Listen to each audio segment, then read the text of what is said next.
Praise the Lord. இந்த June மாதத்தில் 21ஆம் தேதி ஆகிய இந்த சனிக்கிழமையின் காலை வேளையில் தேவ சமூகத்தில் வந்திருக்கிற ஒவ்வொருவரையும் கர்த்தர் தாமே ஆசீர்வதிப்பாராக.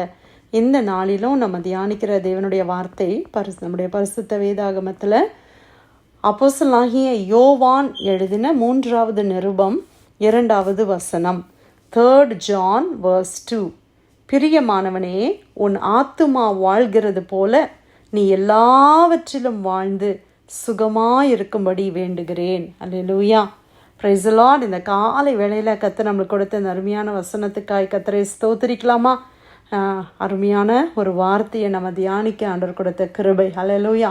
பிரியமானவனே, உன் ஆத்துமா வாழ்கிறது போல நீ எல்லாவற்றிலும் வாழ்ந்து சுகமாக இருக்கும்படி வேண்டுகிறேன். நம்ம எல்லாவற்றிலும் வாழ்ந்து சுகித்து சுகமாக இருக்க ஆண்டவர் நம்மளை வாழ்த்துகிறார். ஆமேன். ஆனால் இதில் என்ன ஒரு ரொம்ப இம்பார்ட்டண்ட்டான காரியம் அப்படின்னு சொல்லி பார்க்கும்போது, உன் ஆத்துமா வாழ்கிறது போல. அப்போ உன்னுடைய ஆத்துமா எவ்வளோ தூரம் வாழ்கிறதோ அதே போல நீ எல்லாவற்றிலும் வாழ்ந்து சுகமாக இருக்க வேண்டுகிறேன். அப்போ நம்ம ஆத்துமா வாழாவிட்டால் ஆண்டவராகிய இயேசு கிறிஸ்து சொல்லுகிறார், இந்த உலகத்தில் பூமி, இந்த உலகம் முழுவதையும் ஒரு மனிதன் ஆதாயப்படுத்தி கொண்டாலும் அந்த உலகமே அவனை பாராட்டி இந்த உலகத்திலேயே விலை ரொம்ப ரிச்சஸ்டாக இருந்தால் கூட அவன் தன்னுடைய ஆத்துமாவை அவன் இழந்து போய்விட்டால் அவனுக்கு லாபம் என்று ஒன்றுமில்லை. தேவனுடைய பார்வையில் அது நஷ்டம். அப்போஸ்தலனாகிய பவுல் ஆண்டவரை அறிந்த பிறகு அவர் சொல்கிறாரு, கிறிஸ்துவை அறிகிற அறிவின் மேன்மைக்காக நான் எல்லாவற்றையும் நஷ்டமோ குப்பையுமாய் எண்ணுகிறேன். அவர் ஒரு பெரிய ஐஸ்வர்யவான். அந்த அப்போஸ்தலனாகிய பவுல் ஒரு பெரிய ஐஸ்வர்யவானாக இருந்தவர். அவர் ரோமன் சிட்டிசனாக அந்த நாட்களில் இருந்தவர் என்று பார்க்கிறோம். ரொம்ப படித்தவர் என்று நம்ம பார்க்கிறோம். அவர் எவ்வளோ ஸ்மார்ட். அப்படிப்பட்ட உலகம் என்னென்ன கைட்லைன்ஸ் எல்லாம் வச்சு ஒரு பர்சனை ரொம்ப இவங்களாம் த பெஸ்ட் அப்படின்னு சொல்லுதுன்னா, ரிச்சஸ், அவங்க நாலேஜு இல்லையா, இதெல்லாம் வச்சு தான் உலகம் அவங்கள ரொம்ப பெரிய கிரேட் பர்சனாக பார்க்குது.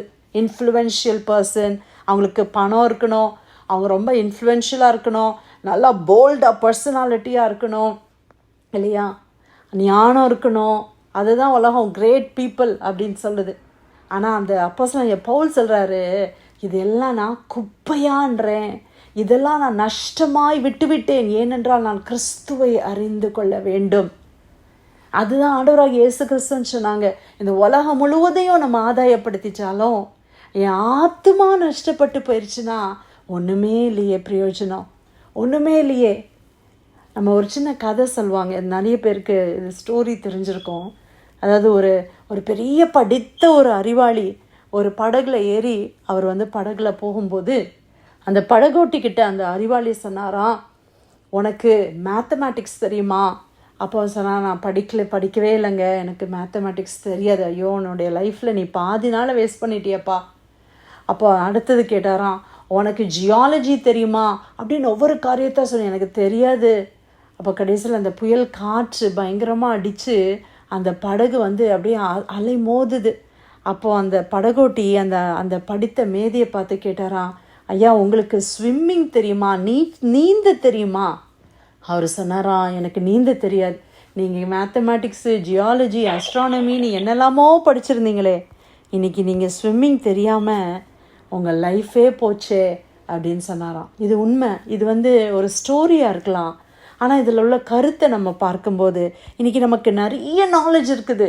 அதை பற்றி தெரியும், இதை பற்றி தெரியும், இது தெரியும், இது தெரியும், இதெல்லாம் நம்ம ரொம்ப 100 வாங்கிட்டோம். ஆனால் நம்ம ஆத்துமா எப்படி இருக்குது? நம்ம ஆண்டவரை அறிந்திருக்கிறோமா? நித்தியத்துக்காக நமக்கு என்ன ப்ரிப்பரேஷன் இருக்குது? அதில் நம்ம எப்படி இருக்கிறோம் பிரியமானவர்களே? அதே தான் இந்த வசனத்தில் பார்க்குறோம். உன் ஆத்துமா வாழ வேண்டும்.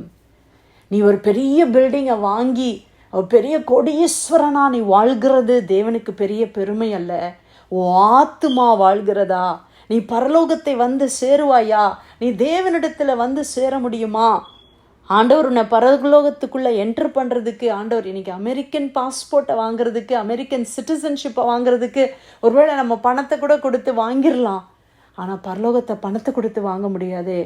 ஆண்டவர் என்னை உள்ளே அலோவ் பண்ணலைன்னா, அப்போ தேவனே, இந்த ஆண்டவருக்கு பிரியமா என் ஆத்மா இருக்குதா? என் ஆத்மா பாவத்தில் மறித்து போய் இருக்குதா? இல்லை என்னுடைய ஆத்மா இயேசு கிறிஸ்துவின் இரத்தத்தினால மீட்கப்பட்டு அது உன் ஜீவனோடு கூட இருக்கிறதா? உன் ஆத்மா வாழ்கிறது போல நீ எல்லாவற்றிலும் வாழ்ந்து சுகமாக இருக்கும்படி வேண்டுகிறேன். அல்லேலூயா. நம்ம ஆத்மா வாழணும். நம்ம ஆத்மா வாழ்கிறது போல நம்ம எல்லாவற்றிலும் வாழணும். எல்லாவற்றிலும், குடும்ப வாழ்க்கையில், என்னுடைய வேலையில், நீங்கள் செய்கிற காரியங்களில், நல்ல சுகத்தில், சந்தோஷத்தில் நீங்கள் வாழ்ந்து சுகித்திருக்கணும். 16 பெற்று பெருவாழ்கு வாழ்கன்னு சொல்லி வாழ்த்துவாங்கல்ல பெரியவங்க. ஆனால் பைபிள் எப்படி வாழ்த்துது? உன் ஆத்மா வாழ்கிறது போல உன் சோல் ப்ராஸ்பர் ஆகணும். அதுதான் மெயின். ஹல்லேலூயா. இந்த நாளில் ஆண்டவர் நம்முடைய ஆத்மாவை வாழச் செய்த தேவன் பேசுகிறார். இந்த ஆத்மா எப்படி வாழும்? இயேசுவின் இரத்தத்தினால நான் கழுவப்பட்டு மீட்கப்படும் பொழுது மரித்த ஆத்மா உயிரோடு கூட அது உயிர் பெற்று வருகிறது. கர்த்தரோடு கூட அந்த ஆத்மா இணைகிறது. இந்த பூமியில் நான் இயேசுவோடு கூட, என்னை படைத்த தேவனோடு கூட நான் வாழ ஆரம்பிக்கிறேன். அதுதான் ஆத்மா வாழுகிறது. ஆண்டவருக்கும் எனக்கும் எந்த கனெக்ஷனும் இல்லாமல் வாழ்ந்த நாட்கள் உண்டு. உலகம்தான் எல்லாமே ஓடின நாட்கள் உண்டு. பணத்தை சம்பாதிக்கணும், 1 வீடு 2 வீடு 3 வீடு 4 வீடு இப்படியெல்லாம் ஓடின நாட்கள் உண்டு. ஆனால் இன்னைக்கு என் ஃபோக்கஸ் எல்லாம் ஆண்டவராக மாறிட்டாங்க. அப்படியான ஒரு வாழ்க்கை அனுபவத்தில் நம்ம வர வேணும் பிரியமானவர்களே. அதுதான் ஆத்மா செழிப்படைகிற ஒரு வாழ்க்கை. ஒவ்வொரு நாளும் தேவ பிரசன்னத்தை வாஞ்சிக்கிற ஒரு வாழ்க்கை, வேதத்தை அதிகமாய் நேசிக்கிற, ஆண்டவரோடு பேசுகிற, ஆண்டவர் நம்மோடு பேசுகிற ஒரு நல்ல வாழ்க்கை அனுபவம். ஆத்மா வாழ்கிறது போல எல்லாவற்றிலும் நீங்கள் வாழ்ந்து சுகமாக இருங்கள். 3 யோவான் 2 பிரியமானவனே, உன் ஆத்மா வாழ்கிறது போல நீ எல்லாவற்றிலும் வாழ்ந்து சுகமாயிருக்கும்படி வேண்டுகிறேன். கர்த்தர் கொடுத்த நல்ல வார்த்தைக்காய் ஆண்டவருக்கு நன்றி செலுத்தி பிரேயர் லைனில் வந்திருக்கிற யாராவது நம்ம ஜெபிக்கலாமா?